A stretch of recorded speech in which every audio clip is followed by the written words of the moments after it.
It's me, Waifu Belector, the only fair human on Earth, and well guys, the games are back. The games have returned, and here we have another one of significant notoriety, Star Wars Outlaws. The very first open world Star Wars game ever, and published by a company that is pretty well known these days specifically for open world games, although that recognition is not purely positive. Of course, I'm talking about Ubisoft. And this time they've put massive entertainment at the helm. So let's see what this game's got. Now that I've played through all of it, I'm ready to tell you what's good about it, what's bad about it, and what are just the indifferent facts about it. And I'm a big Star Wars fan, so this should be fun. And I'm a real Star Wars fan, by the way. Like, I actually like and enjoy Star Wars. I don't just hate watch Star Wars content and complain about how nothing Star Wars has been good since the original trilogy, which is both ridiculous and what most of the Star Wars fan base is. Personally, I can name a lot of canon, not legends, Star Wars content that I prefer over the original trilogy. And also, none of those things would be Andor, aka the least Star Wars thing ever, aka Star Wars for people who hate Star Wars. But enough of my ranting. I promised myself I wouldn't do this. Let's talk about what we've got sitting in front of us. Let's just have the fair and objective Waifu Belector truth about Star Wars Outlaws. And not to spoil the review, but this ain't a Respawn's Jedi series caliber of game we're dealing with, or even Battlefront, but it's not the worst thing ever. Now unfortunately, we're gonna start this thing off with a negative right out of the gate, and that's because I think this particular negative will become apparent to anyone who plays the game rather quickly. And that is that this game is kinda ugly.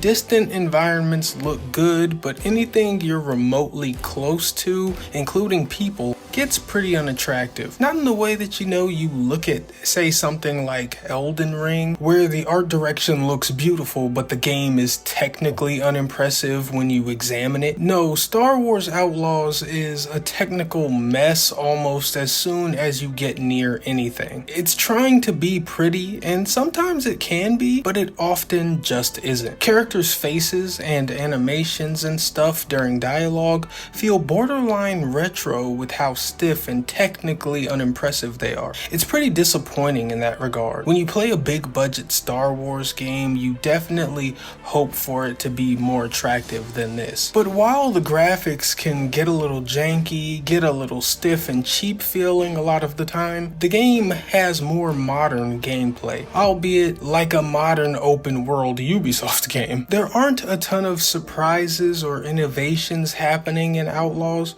but there is fun to be had. Deciding which syndicates to do jobs for, who to get in the good graces of, who to piss off, that's all pretty fun to engage with. My whole playthrough was fuck the Pikes for no reason. In all situations, fuck the Pikes. But yeah, while the syndicate allegiances are a fun enough mechanic, I really wish they had gone harder into it. If there were more big decisions to be made, or more of a dialogue mechanic with some legit consequences attached, while that would be better, what we have does okay at selling the whole scoundrel thing. Something I was surprised at, but not necessarily upset with, is how much stealth is in this game. It's very stealth driven and stealth focused. Stealth really does appear to be the primary mechanic. And everything else, like gunfights, speeder chases, and space battles, are just branches on the stealth tree. Most of your encounters with enemies, the game is forcing you or encouraging you to sneak. It's not terrible and is mixed in with the shooting pretty decently, but it's still a far cry from the most well thought out stealth displays in games. What you're getting is something serviceable, but unable to be more than that on almost any occasion. And as I said, there is absolutely just not a lot of innovation happening. In just about every regard, it's just an open world game doing typical open open world game stuff, usually not doing any of it amazingly well or horrendously bad either. There's always a part in missions where after you successfully sneak around, an alarm is tripped via some story beat, and then things turn into this Star Wars scoundrel scramble of gunfire and running to escape. It's fun, it's cute, and really nails Star Wars the first couple of times you do it, but it happens a lot.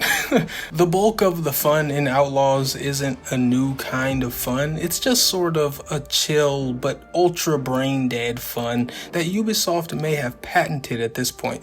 The goal is to clearly make you feel like you're in Star Wars, and I think the game gets that done in decent fashion, but there's more than a few times that the game threatens to put you to sleep after that novelty has worn off. Sometimes the pacing of the not so well crafted stealth sections can be an absolute snoozer. It almost seems pointless in a way to talk in detail about the engagement parts of this game because they are so John every game. But it's Star Wars. You don't ride around in a car or on a horse, you use a speeder. You don't just shoot guys with guns, you use a blaster. Just like with the cool Syndicate loyalty thing, I wish the game would have leaned more into its stealthing.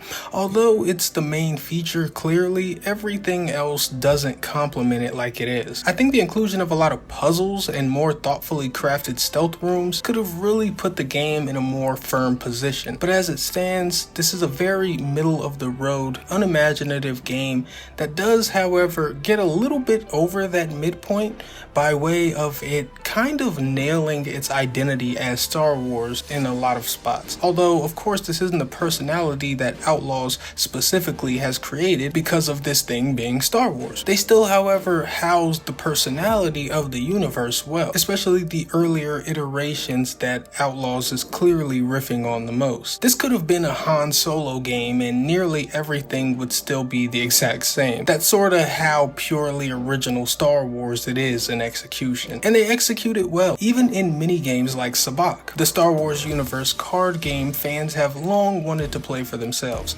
I actually really like how they've presented Sabacc. It does feel like a real gambling man's game. It's simple but fun, and in the spirit of the ne'er-do-wells who play it, you can appropriately attempt to cheat while you play. I would just play Sabacc if it was a game somewhere else. I'd buy a Sabacc deck in real life. It's pretty fun. And while they do nail a lot of the Star Wars vibe, there still are questionable choices mixed in. But those questionable choices are again gameplay choices laced on top of the cool Star Wars aesthetic and feel. I'm specifically talking about the speeder bike. I like the speeder bike's presentation, how it handles and feels, the sound it makes. I like that it isn't the most tame vehicle. It makes it feel like what you'd expect from seeing them throughout Star Wars media.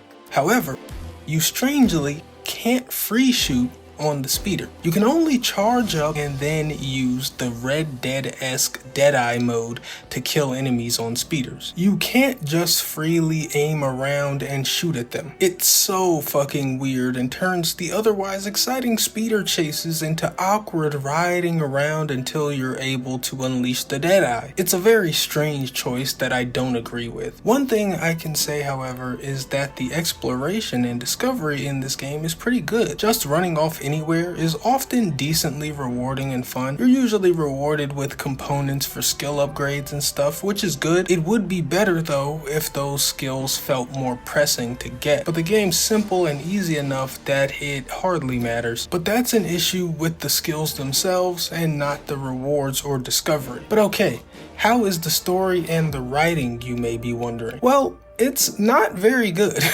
It's fairly predictable and a bit rushed, as well as containing a decent amount of filler. But all of this is pretty inoffensively not good, and sort of makes up for itself with a couple of cheap thrills and the pretty good characterization and voice acting work of the main character. I really do like Kay. I think she's a fun, charismatic character, and her voice actor really puts in a great performance in my opinion. But the overarching story, while not being a terrible abomination is still an obvious throwaway of a Star Wars story that if it was a movie would be far worse, because then there's no gameplay immersion to save you at all. A far cry from the likes of Jedi Survivor, which I believe would have been held up as one of, if not the best Star Wars movie had it been one.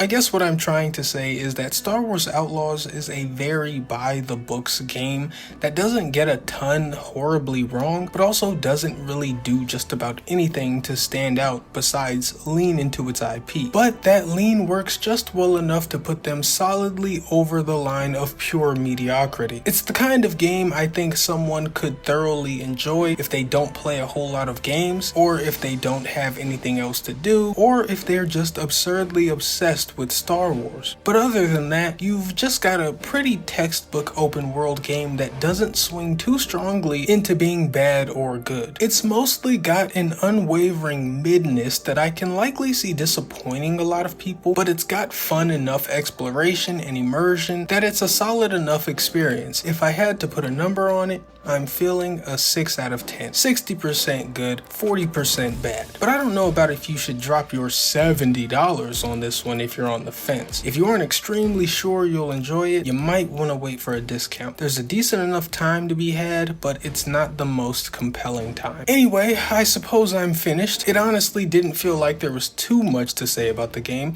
It's pretty open and shut. But oh, I should also mention the bugs. There were a lot of bugs. One that prevented my progression until I reloaded the save, one that crashed my game a couple times, but mostly a ton of visual bugs and glitches, which didn't help the already not very attractive game. So yeah, consider that too. Okay though, I'm done. Thank you for watching if you got this far. I appreciate it. And if you enjoyed, please consider liking and subscribing. It means a lot. Thanks in advance, and until next time, I am Waifu Belector. I am just a normal guy. I like hentai, and I love me some Star Wars, baby. Goodbye.